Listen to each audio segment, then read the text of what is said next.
Well, good morning, everybody. Good morning. Now that the sound man, the light man, cameraman got his act together, we can get started. But anyways, this morning I want to talk to you guys about something I've probably mentioned throughout a lot of my messages, but I want to drill in talking about tactics, strategy, principles, and the essence of a thing. Okay? Tactics, strategy, principles, and the essence of a thing. Okay? Let me begin with a straightforward kind of observation. Your life doesn't have to be a chaotic series of random events, and you don't need to feel like life is some kind of a precarious gamble. Okay, God's not up in heaven throwing dice with our lives. Things aren't just randomly happening. Okay, waiting to see if we land on blessed or broke. You know, that's not how it works, but that's how it feels sometimes. He's provided us with guidance, clear instruction, timeless principles that, when followed, will produce results. It's kind of like a sound business strategy. If we adhere to the plan, you will see the profits materialize. Okay, God can and does perform miracles. Okay, but we also experience His grace in the everyday. Okay, we walk past His miracles every day. Yes. Okay. However, consider this: what if you could live a life where miracles are not just random occurrences, but the natural results of your obedience? Okay. Imagine a life so aligned with God's ways that the extraordinary becomes ordinary. That's what we want to discuss today. Okay. Where we're not just sitting around waiting and hoping, but we're manifesting the miracles that God's empowered us to manifest. Okay. There was a time in my life when everything kind of felt uncertain. I'd go from one difficulty to another, one chaos thing to event to the next. We've all been there at some time or another, and just praying, God, fix this, God, fix that. Then I realized I was treating God kind of like a provider of handouts instead of Him as my guide. Okay. I was not living by His principles. I was merely hoping for rescue. So then I made a conscious effort to change. I started with small steps, perhaps reading a verse a day, praying with some intention, not hours of prayer, but minutes of prayer, seconds of prayer, asking for God's advice in certain situations, getting Him involved in the day-to-day, and making choices that aligned with God's Word. Gradually, the chaos subsided. My life began to improve, not because of some dramatic miracle, but because I chose to follow God's direction. Right? Most of God's blessings in the Bible, we focus on those verses, but we don't often look at the verses that came right before it that tells us what to do in order to get the blessing. Okay. Sometimes I see people on the street perhaps asking for money, and if they look like they've got some kind of a challenge, I'm pretty quick to give them a couple bucks. Okay, but if they look like they're, young, healthy guy that could be out with a job making some money, I'm less inclined to give that guy some money. So I wonder how many of us take the mindset that we're running around with our hand out, asking God for a handout when He's already given us the capability to manifest our own miracles. It's kind of the same analogy. Okay, so let's examine the tactics, the strategies, the principles, and the essence, kind of four pillars, if you will, that when integrated with God's Word will lead you to a life filled with blessing, all because of consistent, disciplined faith. Okay? Let's take a look at tactics, small, deliberate actions. Okay? We might call them habits. Okay? Tactics are your daily actions, the small, deliberate steps that accumulate. We often pray, God, move that mountain. But God may be saying, I've given you the tools, begin the work. Okay? Luke 16:10 states, he who is faithful in what is least is faithful also in much. It is the small things that build to significant achievements. Praying before an important decision, reading your Bible daily, choosing your words carefully, or acting with integrity even when nobody is watching. These are tactics that can matter. Okay? Just a side note, sometimes we're asking God for things, and we're asking, and maybe we're even implementing some decent tactics and strategies. But maybe in certain cases, we don't have what we've been asking for because we're not ready to receive it. Let me say it this way. we can't handle the blessing. Again, God talks about being faithful in the little things. If you can't handle $100, how are you going to handle $100,000? So begin to prepare for the blessing. Get your house in order so that when the blessing comes, you're set up to receive it. In business, you can grow too fast and run yourself right out of business. You produce too many sales and you don't have the operating capital, the cash flow to handle it. You can sell yourself out of business because you weren't prepared for the blessing. You've got to, take a good, honest look. And if God dropped $1 million in your lap tomorrow, what would you do with it? Would you quit your job? Would you just sit on the couch and watch TV? Would you go golfing every day? Or would you have the same discipline and, work ethic that you have now to survive? Now you have to get out of bed. You have to go to work to pay your bills, to eat.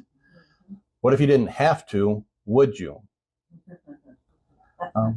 And then I don't think God wants to drop $1 million in your lap to have you sit on the couch and play video games.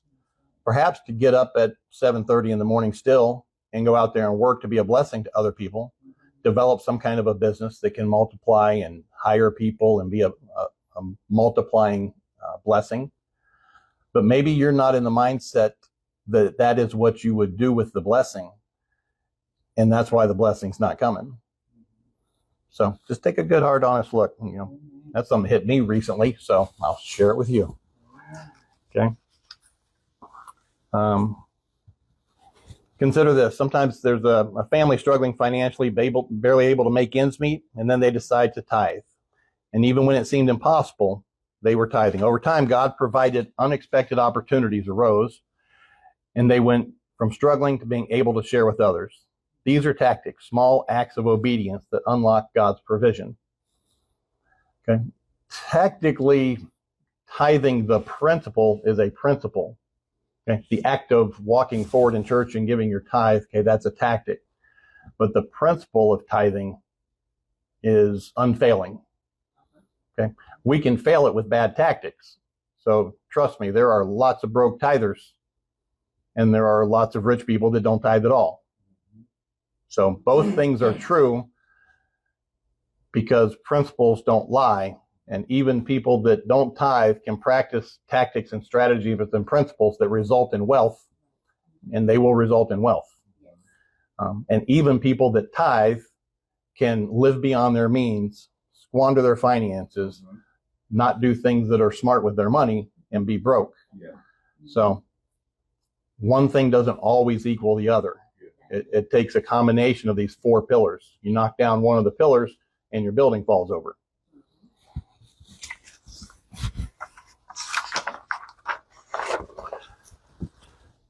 Sometimes we're our own worst enemies. Okay, you ever prayed for health and then you go out and grab a bunch of tacos?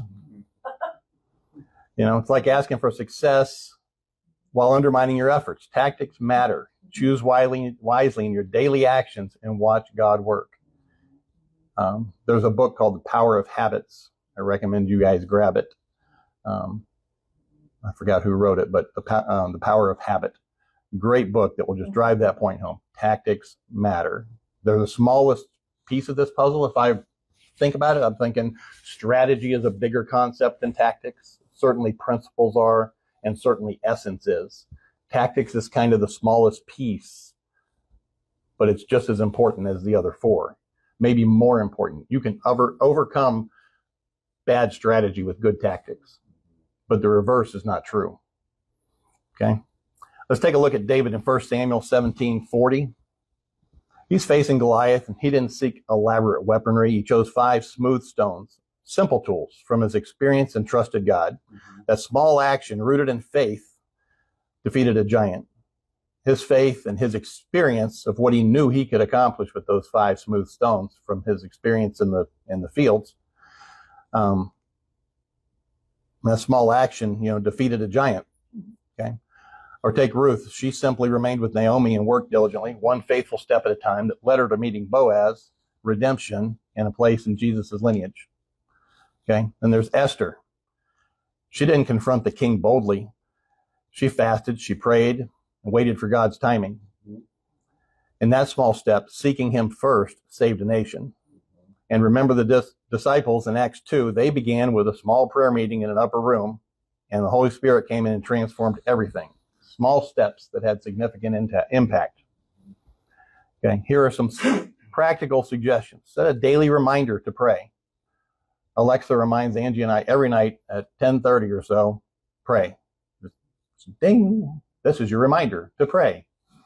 And we pause the TV and we pray. Would we without the reminder? Maybe not.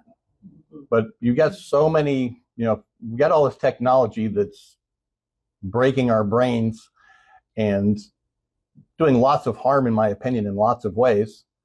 Let's at least use it for some good and remind ourselves to pray. We shouldn't need a reminder like that, but if you do, you do. Okay? These small actions can shift your focus and your attitude. Take a look at the Chinese bamboo tree. You guys have heard this analogy, I'm sure, 100 times. Chinese bamboo tree looks like it does nothing for the first 5 years of its life. You water it, you take care of it, and you look at this thing and it doesn't do anything for 5 years. You're like, well, what am I doing? Have you ever thought, what am I doing with the prayers that you're putting up, the seed that you're watering, and you're not seeing any growth? It doesn't mean it's not growing. It's just growing underground. So the roots are getting ready. Okay. That fifth year, that bamboo tree will grow up to 60 feet in 1 year. You can almost see it growing. But it can only do that because of the 5 years of preparation, building those deep roots. Bamboo tree, skinny thing, big and tall, it's got to have deep roots to hang on. So, and that's another example of actually a principle, because things always grow down before they grow up. Everything in nature grows down before it grows up. It's a concept called gravitropic growth. It grows with gravity into the earth. Or phototropic growth, it grows towards the light, towards the sun and up. Okay, so we're the same way. Whenever we're going to grow in a certain direction, there are roots that have to be planted in order to substantiate that growth. All through the Bible, every intention is met with disruption before the blessing. The pit to the palace experience, it's over and over and over throughout the Bible. It's just the way things go. When you set your mind to do something, to accomplish a new thing, you can expect some disruption next week. You join the gym, you get in your car to go to the gym the next day, you have a dead battery. Something is going to get in your way. There's going to be a disruption, but you have to go through the root growth before you get to the fruit growth, if you will. Okay. When you work out, you go to the gym, first day, you feel good, you in there do some bench presses and some squats, and you go home the next day, you can barely get out of bed. You're weaker than you were the day before. What's up with that? Okay. You have to get weaker first, go through some pain first before you get stronger on the other side. Okay, so what will your tactics be? Perhaps it's waking up a little bit earlier to pray. Maybe it's letting go of a negative habit. Small steps, great faith, God's ready. When we're getting ready to move on to strategies, and in the way of tactics, if you're looking to change some tactics, have a strategy about it. Where can you change a tactic that produces synergetic results? So you're thinking, I need to get my finances in order. I need to get my health in order. I need to get my relationships in order. Okay, well, if I start walking every morning for 30 minutes, and I start to lose a little bit of weight, start to gain a little bit of energy, am I going to be better able to improve my finances and my relationships with the more energy? Yes. So let's start there. Now you get a snowball effect. The first habit builds a little bit of a snowball. You pick up the snow and it starts rolling down the hill. So think about strategy as you look to change your tactics. I said it a minute ago, good tactics can overcome bad strategy. I think of a football game, and you look at a team perhaps that is a good team, and they have a great quarterback, so they should be throwing the ball 75% of the time. The coach implements a bad strategy and says, we're going to run the ball right up the middle every time. Well, if the guys on the front line block and do the tactics they're supposed to, and the running back does what he's supposed to, you can still get 3 or 4 yards on every run, get a bunch of first downs, and march down the field and get your touchdown, regardless of the strategy, if the tactics are good. But if the coach has Tom Brady as a quarterback, and he says, all right, we're going to throw the ball 75% of the time, but the receiver drops the ball 75% of the time, and the tactics are not good, you can't overcome the bad tactics won't work out with a good strategy. So all the tactics is, like I said, the simplest, maybe the smallest part of the puzzle. You can't overcome bad tactics. So it's extremely important, that habit level, that tactic level. Okay.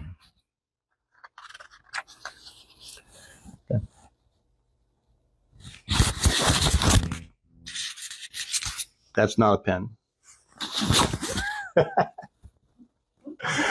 going to make a note. We'll see if I can remember. All right. Tactics are only your daily actions. Okay. Strategies are your long-term plan. A tactic might be reading a chapter a day. A strategy might be committing to reading the Bible in a year. Okay. Let's look at Luke 14:28. He advises us to count the cost before undertaking a major task. We do not construct a building without a blueprint. God's the ultimate strategist. Okay, that hits home with me, being a contractor. Consider Joseph in Genesis 37-50. His life seemed full of misfortune, but every event was part of God's plan to position him to save many from famine. Joseph played his part, and the strategy unfolded. Okay, let's take a look at strategy. We've got a friend of mine was starting a business, and he's got this idea for the business. He's like, okay, I'm going to go out and I'm going to invest this money in this expensive piece of equipment and this piece of equipment, and I'm going to get a lease on this property, and it's going to cost me $20,000, $30,000, $40,000 to start this business. I'm like, wait.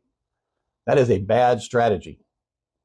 How about if you go sell the thing first and see if you can even sell one of these things? You don't want to go buy a machine to build it, the property to operate on, and not know that you can sell the thing that you're trying to make. Go sell the thing. Well, I can't produce the thing if I don't have it. I'm like, well, buy the thing from somebody else. Well, then I won't make any money. If I sell it here and I buy it here, I can't make very much money. So I don't care if you make any money. Sell the thing, go buy the thing, break even, develop the sales channel at $20,000 a month. Now you know that if you buy the machine, you can make the thing and begin to make money on that $20,000 transaction every month. But don't start by throwing out $30,000, $40,000. Start with the sales and work back. That's a strategy. Okay. And certainly bad strategy makes it very hard even for good tactics to work. So while good tactics can overcome bad strategy, you don't want to be overcoming bad strategy. You want them both. Okay. And it is still hard to overcome bad strategy. If your coach is no good, even a good football team can really struggle.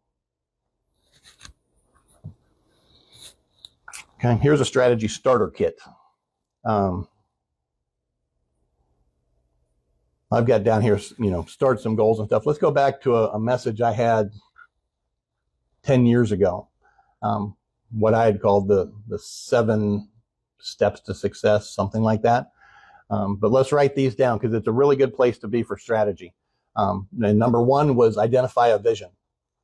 Okay, identify your vision. Number 1. Okay, number 2 is establish a plan. Okay, number 3 is develop a routine. Okay, those are your daily tactics. Number 4 is practice consistently. Number 5 is measure results. Number 6 is celebrate victories. And number 7 is take your mountain. It's kind of a circular thing because taking your mountain means to walk into your destiny, actually be the person that can do the thing. And it's number 7 because it's kind of at the end of the road, but it also has to be number 1. if that makes any sense. It's kind of a circle where 7's the end of the circle and it's right at the beginning as well. Because if you don't see yourself, if you don't become the person that can do the thing, you won't be able to do the rest of those things in the right way. Okay, so you've got to really see yourself at the end from the beginning. Some people say fake it until you make it. I prefer to say act as if. Act as if you've already made it, as you've already accomplished the thing.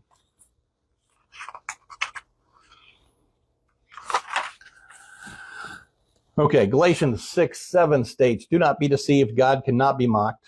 A man reaps what he sows. You cannot sow discord and expect peace. It's simply the way things are. Okay, we're going to go deep on this sowing and reaping. This is a huge principle. Think of gravity. It's a principle that always applies. You jump off a building, you land on the ground very fast. If you fly your drone into the side of a downtown building, it hits the ground very fast. I learned that principle last week. Okay, so again, God says, do not be deceived. God cannot be mocked. A man reaps what he sows. If you want to harvest, plant seeds, sow kindness. You will reap trust, sow diligence, and you will find opportunities. I remember this quote, any fool can count the seeds in an apple, but only God can count the number of apples in a seed. Okay, so I don't like looking for blessing in a place that I haven't sowed. I don't expect it. I might go as far as to say I don't want it. It doesn't mean if I bought one of the 2 lottery tickets I buy a year when the lottery's at like $1 bazillion, I wouldn't mind receiving the lottery. Okay, but I don't expect it because I didn't do anything to get it. But it doesn't mean that you only expect to get what you sowed. Okay, so if you invest $1, you shouldn't expect $1 back. But I sowed $1, I should get $1. That is not how sowing and reaping works, right? You plant a seed, you get an apple tree, which drops seeds and plants other apple seeds and other apples, and there's an infinite number of apples that come from that one little seed. So you don't expect to reap additionally or equally, but exponentially, infinitely. You never know what that return is going to be, but you need to be sowing seeds that have the opportunity to multiply in that way. Okay, does that make sense? So remember, any fool can count the seeds in an apple, but only God can count the number of apples in a seed. So plant those seeds because the return can be like a lottery. Okay.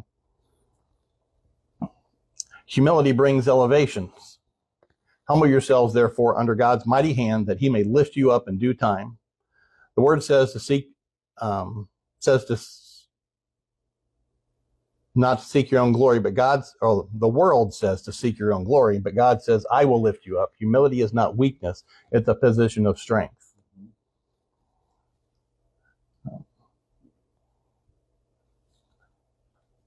Most people don't ever get to see my strength because in the business world, I act in a very humble way. But when push comes to shove, they get to find out about my strength. But it's not on display every time somebody aggravates me a little bit. It's held in reserve with control. But when it needs to be, it can be unleashed. Okay, obedience unlocks blessing. If you fully obey the Lord your God and carefully follow all his commands I give you today, the Lord your God will set you high above all the nations on the earth. All these blessings will come on you, accompany you, if you obey the Lord your God. That's Deuteronomy 28, 1 and 2. This is not about earning God's love. It's about aligning with his will. And obedience leads to blessing. Obedience is the tactics, okay? Okay, let's take a look at essence. The heart behind your actions. We just talked a little bit about principles, and the principles are governed or created from a place of essence. They demonstrate the essence of God, these principles that are here. And you can't change principles. Principles are laws like gravity, like sowing and reaping. They never change. God is unchanging, right? Okay, so his essence is never going to change. The who he is, the character of God, not going to change. The principles that he has put in place for us that govern our life, they're not going to change. So our only option is to change our tactics and strategy. If we want different results than we're getting now, we can't change the principles. We can't change the character of God. We can only change our tactics and our strategy. So that's where we need to look to make the change. Okay, you can master the tactics, the strategy, and the principles, but if your heart's not in the right place, it's all going to be in vain. That's where we talk about essence. Okay. Samuel 16:7 states, the Lord does not look at the things people look at. People look at the outward appearance, but the Lord looks on the heart. Okay? Your essence is your why. Why are you doing what you're doing?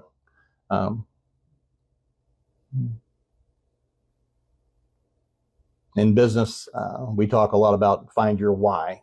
Because if you find out your why and you're focused in on your why, you can overcome any problem. If your why is big enough, then you will push through to make your goals a reality. So understand what your why is. What is the essence of what you're doing and why you're doing it? Ensure your motives are pure as you're seeking recognition or serving God. Essence in its simplest form means the core nature or most significant element of something. It's the heart of the matter, the fundamental quality that makes something what it is.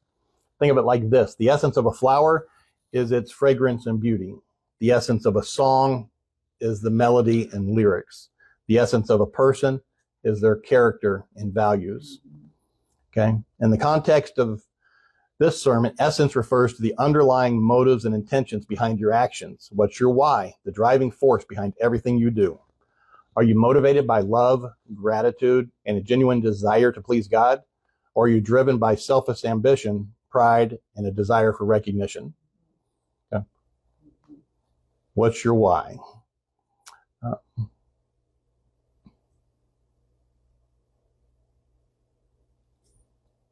Myron, I listen to a lot of Myron Golden and pay a lot of attention to what he has to say. And one of the things he always says is that you want to use the money to serve the people, not use the money and not use the people to get the money.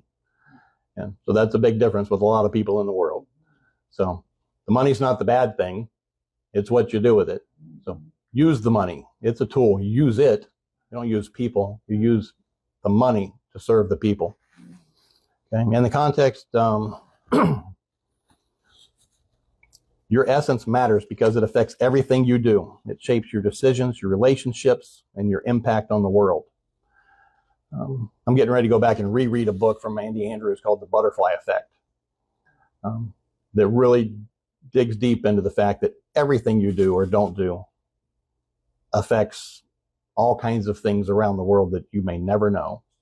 You know, the child that you teach in school, the kid that you take care of, goes on to change the world, acts in a certain way because of the one thing they heard you say 100 years ago, and it's changed their life forever, and it's going to change their children's lives and all the people that touch them.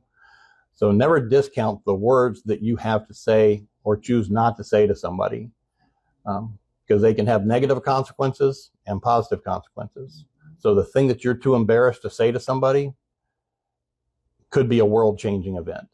So don't let your pride, worry of embarrassment get in the way of saying the word that God wants you to say to somebody.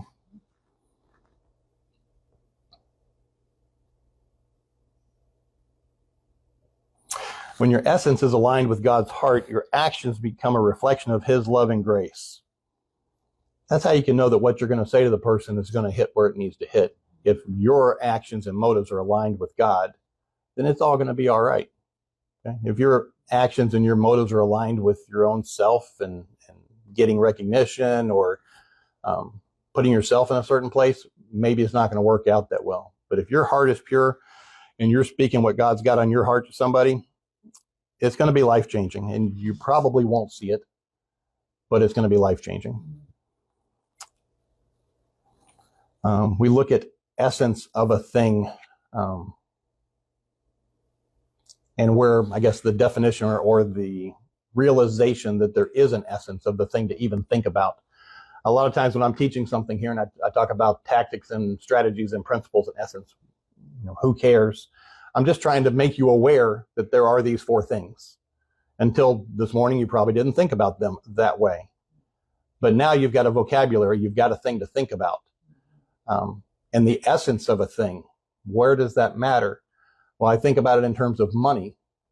I do a lot of business teaching and coaching and things. And money is a spiritual concept, but we work for it and deal with it in a physical way. Okay. But money doesn't react that way. Money is spiritual. Why is it spiritual? Because it can be in multiple places at one time, right? I've got money in my pocket. I've got money on a little credit card. I've got money at the bank. It's fungible. It's all over the place. It's also the fact that my dollar bill, whether it has a 5 written on it or a 20 or 100 written on it, tells me what it's worth. What I'm holding is worth the exact same amount. It's a piece of paper. In fact, it's worth less than a penny in physical value. I think it costs about $2.50 to make a penny now. Is that dumb? I think the penny's on its way out. I think Elon's got it going out of here soon. But, the penny's worth more than $1. If you're holding it, you've got some copper, some other alloy metals in there. Paper's just paper. It's worth nothing, except for the value we put on it, the value we assign to it, and the trust that we have in it because somebody says it's worth $20 or $100. It's just the trust we have in it. So it's a spiritual concept. So we need to think about it in spiritual terms to be able to interact with it appropriately. I think about the four levels of value. That's the essence of value creation. It's kind of a principle, but it's kind of the essence of a thing too. Talk about the fact that if you're working in a job and you're making a certain amount of money, you can work harder to a certain extent. But should you be working harder on the thing that's not producing value, or should you work the same amount on a thing that produces more value? Okay. I'll hit it real quick. The four levels of value creation are implementation, unification, communication, and imagination. Okay. Those are the only four levels you can create value on. The implementation is to use your muscles to make money. Okay. So that's the auto mechanic, the maid at the hotel. You might be a highly skilled mechanic working on Mercedes or something, and maybe you make $100,000 a year. You just can't, there's only so many hours in a day. There's only so much you can make at that level while you're the implementer doing the thing. That's the lowest level that you can create value at, is doing a thing with your hands and with your muscles. It doesn't mean it's not valuable to people. It's not like there's no value in digging ditches. There's no value in cleaning a hotel room as a maid. No, that's maybe the most valuable task that happens at a hotel room, right? Check into a hotel. If your room's dirty, there goes a bad review, and it's the end of your hotel. Okay, so the maid's probably the most important, most valuable asset in the hotel.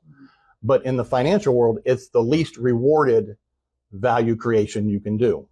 Just that's the way it is. May not be fair, but it's the way it is. The thing that gets done, the implementers get paid the least. So, okay, what can I do that I'm not being the implementer? Well, you can be the unifier, unification. You can manage the maid. So if you're the manager of the hotel who tells the maid which room to clean and manages the 5 different maids to make sure they're not all in the room at the same time, that's a different skill set where you're using a little more of your mind to manage people. You get paid more money for that. So you might be a middle manager at a Fortune 500 company and make $500,000 a year.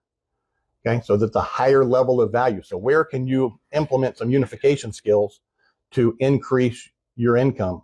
Because it's not going to change. The value that the world pays for implementing is always going to be what it is. So if you want to make more money, you've got to step up to the unification level. Okay. If you want to make more money than that, you jump up to the communication level. The world values communication. How much do we pay singers to write the next song that makes us feel a certain way? Millions of dollars, right? Communicating, sales, good professional salespeople, some of the highest paid people in the world, because they communicate from person to person. They're good communicators. Okay. You look at Oprah Winfrey. All she does is talk to people on TV. She's a communicator, made millions and millions of dollars. Okay. Communication is that next level. right or wrong, it's what we will exchange our money for. Very good communicators. Okay. So that's the next level. And that's a level that everybody can attain. Everybody can go sell something and communicate. And you're going to make a lot more money selling the service than you will doing the service. Okay. I could be a flooring installer. I have a flooring company. I could go install all my floors, but I know that pays the least amount of money for the effort put in. Better, I go talk to all of my clients and sell the flooring because that pays me more money and it's easier work. Okay. So when I understand that, I do less and less of the implementing. I don't do my own estimates because I know that an estimator in the flooring business makes about $50,000 a year. I want to make more than that, so I don't spend my time doing that task. I outsource the estimating to somebody else. Okay? I don't install the floors. That pays $100,000 a year, but it's hard. I don't want to do that, so I pay somebody else to do that. I do the selling of the thing that pays more than all of those, and I can sit in the office behind a computer, air conditioner on, radio going, having a good time until my installers don't show up. And then it's a whole nother story. But sorry, so that's the communication level. And then Oprah was a great communicator, and she got to using her imagination. She said, why don't I just create my own network, the own network? And now I'm a billionaire because I put my imagination to work in these things.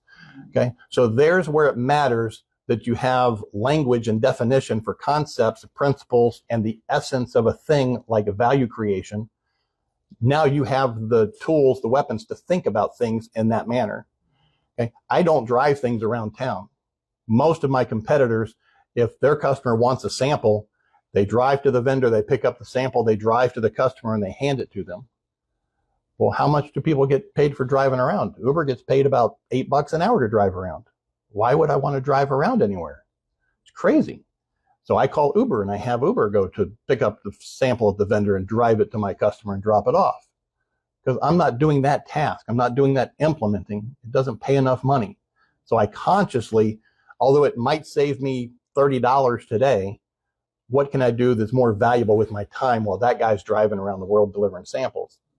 A lot. So always be aware of these concepts and the essence. That's where this matters and so important. When you think about these things, if you're self-employed for sure, you shouldn't be mowing your own yard, cleaning your own house, changing your own oil, washing your own car. All those things don't pay any money in the grand scheme of things. Focus on your business and build your business in that time and pay somebody else to do those things. Free up your time. That goes to a concept and the essence of highest and best use. Okay, if you have a piece of property at the corner of Dale Mabry and 275, you don't want to build a house there. That's not the highest and best use for that piece of property. You've got 4 million people driving past. You're stuck in traffic every day. You want to be a retail store. You want to be Best Buy or McDonald's.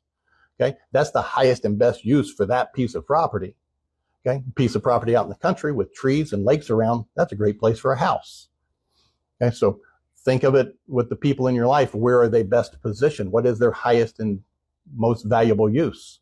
Okay, make sure that you're doing those things that are in your skill set to make you the most valuable. Spend your time there. Where is your value? Focus on that. I think I went down a rabbit hole, but it's a good hole.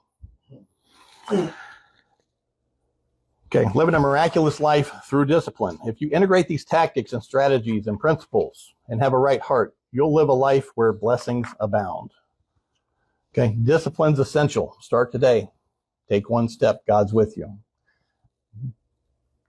Discipline is where the rubber meets the road, right? It's all well and good when you live at home and your parents make you do stuff. It's all well and good when you're on the football team and the coach makes you run 500 miles a day. But when you're out on your own, you can do what you want and you're free. Everybody wants that freedom, right? Well, then we're free from the influences that hold us to a higher standard, that push us to go beyond where we thought we could go. I always think back to two-a-day football practices and how coaches pushed us to do things that we just thought were ridiculous and there's no way we can do this.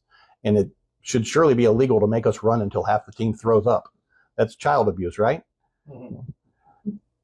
Well, at the end of the season, we weren't throwing up, and we were running twice as far as we started on day one because they pushed us to a point to go beyond what we thought we could do. I think of the military and how hard they push those guys. Well, when they get in battle, they're ready because they've been pushed. So don't be enticed by the allure of freedom or control. I want control of my life. You don't have control of your life. Don't kid yourself. Okay? None of us have any control over our life. God's in control. And the sooner we come to task with that, get that realization under control, it relieves a lot of stress. When you realize that you don't have any control, God's got the control. If you can give that control to him, and that's a principle, that's the essence of things, God's in control. And when you realize that, it relieves a lot of stress. I know my wife asked me, like, a lot of times, I have a lot of things that would cause a lot of people a lot of stress in my life. I have like 5 companies going on right now. A lot of things that would cause stress. And they cause me a level of superficial stress. But at the end of the day, I'm like, God's got it. Either it works or it doesn't. We either go big or go home. And it's okay. I can start all over again and make it work. If I have to go live in a tent for a few months, we'll live in a tent, we'll call it camping, and we'll build back up. It's okay. God will figure it out. Some people go camping for fun. You know, you lose your job and have to go camping, just reframe it. You're on a big camping trip. Figure it out. You're not going to starve to death. So don't be tricked by that sense of looking for freedom or security or control. It's all an illusion. Because as soon as you're free to drive your car on the road, you better hope there's some boundaries of striping on the pavement. You better hope there's some red lights and stoplights around to control. Okay? So you're not free. You have to stop at the red lights. And then you're free. Within a certain boundary, you're free, but you want those boundaries. Okay? So let's take a look, just close up today. What tactics can you change or implement or stop that would have a synergistic effect on your life this year? Okay, a multiplying effect. What one thing? Pick one thing only. Maybe write down quick 5 things, habits that you want. Some of them are right on top of your mind. I need to eat better. I need to work out better. I need to do these. Some of those are obvious. Some of them take a little more in-depth reflection. And then once you get 5, maybe 10 items that you want to improve on, which one thing could be the domino that makes the rest of the dominoes fall? Start with that one. Focus on that one. Nail that one down. Okay? And see what happens. Okay? That's where the tactics turn into the strategy. You got the tactics, you write them all down. Which one's first? Now we're talking in the strategy world. Which one comes first? Which one comes second? How can I make this happen? How can I tell Alexa to remind me to pray so I do the thing I'm supposed to do? Self-employed people, the trick I use is to set appointments for myself out of the office early in the morning because I have the freedom to sleep until 11 o'clock in the morning if I want to. And if I don't have any place I have to be, I might do that. And then I'm less productive. Okay, so I use mechanical systems to trick myself into making sure I'm productive because I know really I don't have a boss except for my customers. So I set appointments with people early in the morning, forces me to get up, get dressed, and get out of the house and get moving. Then when I come back, I'm in the office, I'm working, things are good. But if I wake up and I'm thinking, I really got nowhere I have to be, snooze, back to sleep for a few hours. And I know that when I'm in my right mind and I'm not tired, that's the wrong thing to do. So that's when I make the decisions to put the guardrails in place. So find a way to put mechanical guardrails in your life that hold you on task for what you want to do. Maybe set a set time once a week or once a day with a buddy to pray. Hey, we're going to call each other at 5 o'clock every day and pray. Now you've got some accountability built in. They're expecting you on the phone. A workout partner. Hey, we're going to meet at the gym. A personal trainer. You'll go to the gym to meet your personal trainer who's going to charge you $50 whether you show up or not. Right? So find a way to put some guardrails in place. Take a look and think about the principles that are guiding your life this year. Just take a few minutes to think about it. What are the principles that really matter? Think about this gravitropic and phototropic growth. Okay, this looks a little difficult right now, but is it building some roots that are preparing me to grow exponentially? Where am I sowing? Okay, when you're sowing and reaping, that's a principle. We learned about it today. Think about it. Don't just, oh, sowing and reaping, I know that. Well, how's it work? Well, you reap what you sow. Okay, so if you expect money, you're going to have to sow money. Do you sow when you reap or reap when you sow? No, you sow now, you reap later. So don't expect to sow today and reap tomorrow. It doesn't work that way. It's a season away. Okay, so understand that. And then sow things that are likely to expand exponentially. Seeds and apples. Okay, sow the seeds that produce a lot of things. Think about what that could be. You're working in a job, real life example, and you make so much an hour and your company only gives a 4% cost of living increase every couple of years or something. You can look at the guy who's 20 years ahead of you in the company and know exactly what you're going to be making. There's no deviating from that in a corporate setting.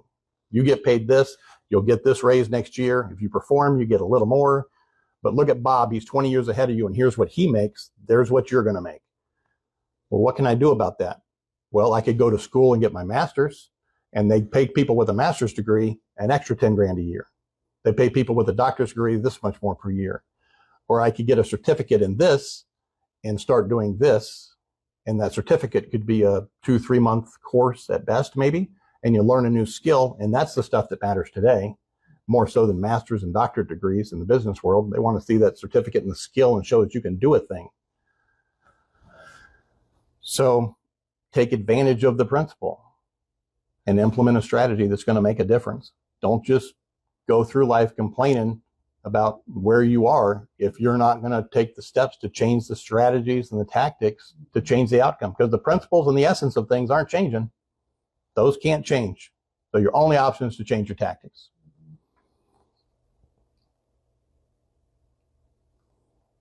Okay, so don't wait for the blessings. Build a life that cultivates blessings.